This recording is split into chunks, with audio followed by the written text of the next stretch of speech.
I'm Stephanie Carrick. I work at jjunearth.com. I manage and produce the site. There's three main things to what I do. One of them is managing the site and the enormous database of 25,000 artists and 200,000 registered users, and listen to all the music, select the feature music, make sure that those artists are getting and music is getting out to the right presenters.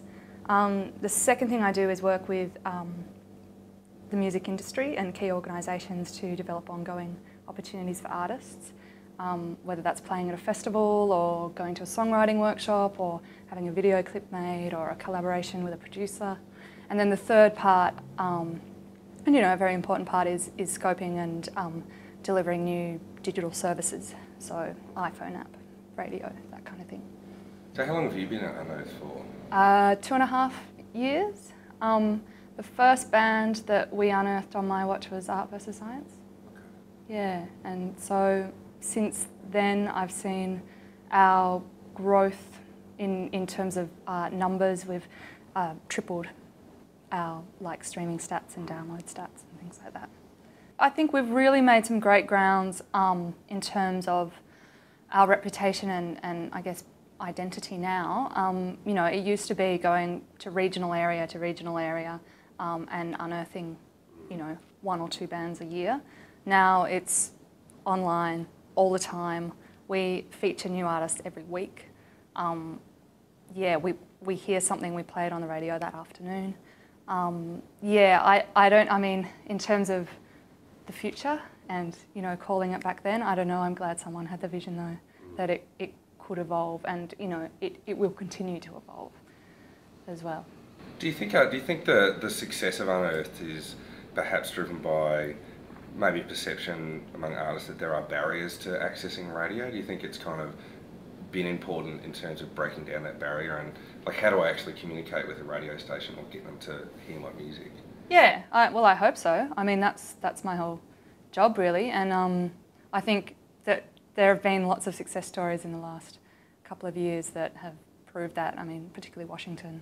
I know I spoke to some students from QUT just before, and they were saying that Washington came and spoke to them and just said, this is how you do it. This is how you get through to radio. And that we supported her and fostered her. And so I hope that it's those examples that make people realise that we are constantly looking for new emerging talent, because that's our content. And that's how we do it, and it's actually easier for us to do that than to listen to CD after CD, Yeah. It's obviously running on multiple levels. I mean, like you say, bands going almost straight through to the radio station, plus featured on the site and then on the app. Do you think there's kind of a shift in the importance, if you know what I mean? I suppose traditionally getting played on the radio is probably the most significant way to kind of break out. But do you kind of think, perhaps being featured on the Unearthed site or featured through the app is becoming as significant for bands as being played on the radio? Yeah, absolutely. I mean, I see, I know that every A&R in Australia is on that site all the time, and they're looking at what we're featuring. And I mean, when you're a feature artist, you get guaranteed airplay anyway, but I think in terms of the people looking at our site, not only our enormous audience, and there's so many ways of sharing that music, and in many ways you can have a great career, I think, just from being found on that site and gaining some fans and all that sort of stuff without even needing airplay. So while they're integral, it's an integral part of Triple J and playing music on the radio, there's so many other ways that Unearthed can be used by artists, for their benefit. I mean, what advice do you have for bands in terms of making the most out of that opportunity in terms of their profile on Unearthed? Is it a case of, obviously sharing through social networks, or are there any cases that you can think of that bands that have really made it work for them? To be honest, sometimes when we're looking, we want to give an opportunity to a band and we're kind of split on who to select. One thing that we're really we take into consideration is how much that band is engaging with the rest of the community. So there's a function on the profile where each artist can like other artists, and that they're all listed there. And you know, it's as simple as you go through the profile, everybody's profiles, and then just say, I like this artist. And that appears on your profile. And that's, if we're looking at two artists and one has nothing, and one has like, these are all the other artists I like, that's a clear indication to us that they're engaging with their community, and you know, they have all these other bands that they work with, you know, that they're really serious about the music community that they're in. And, you know, Unearthed is a community-based site, and so things like that definitely do come into, I mean, you know, not only, yeah, when we're sort of looking at things like that, but yeah, absolutely. I mean, there are things like the charts and things like that, which are all ways that our, that's all based on what the users or our audience are listening to and liking. So, you know, there's lots of other ways to get noticed, you know, other than just what we're picking and curating ourselves. Yeah. I mean, I've always been on the view that, you know, bands really need to have that network with other bands, particularly in terms of like setting up tours. And do you think Unearthed is providing, you know, I mean, you can talk to people on MySpace or Facebook or wherever, but do you think Unearthed kind of sits in that space as well? Like, obviously that, you know, talking about liking things, that direct communication.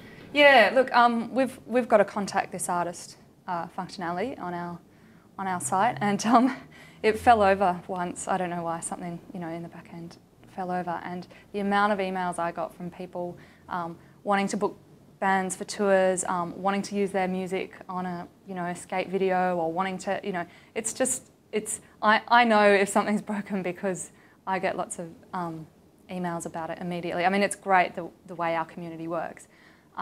So yeah, definitely I know that it works in that way. Are you guys proactive in terms of kind of identifying needs you think artists have and then looking at building opportunities, or is it more a case of people coming to you saying we want to do something? And a bit of both, I would say. Absolutely. I mean, we get approached all the time about things, and it's really about being able to identify what's going to work. But yeah, I'm proactive also about reaching out to industry, and particularly the kind of, I guess, the funded organisations that exist as well. I really feel like there's a lot of untapped opportunities there.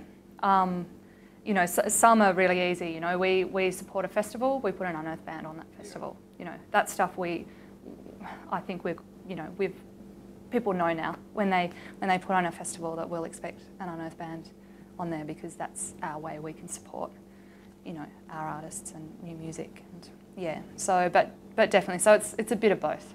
I'm really impressed by Brisbane generally, and their you know, the amount of funding that's you know, we're putting on a gig in October with a Brisbane powerhouse, and I mean, they're just this amazing work. Like what they're doing to support music up here is amazing, and the legislation you have for an entertainment precinct and things like that. I mean, it's incredible. And coming from Sydney, and you know, having lived in Melbourne as well, I mean, we really need that stuff to happen down there too. And yeah, in terms of BIGSOUND, I mean, is that what the, you know, that kind of network?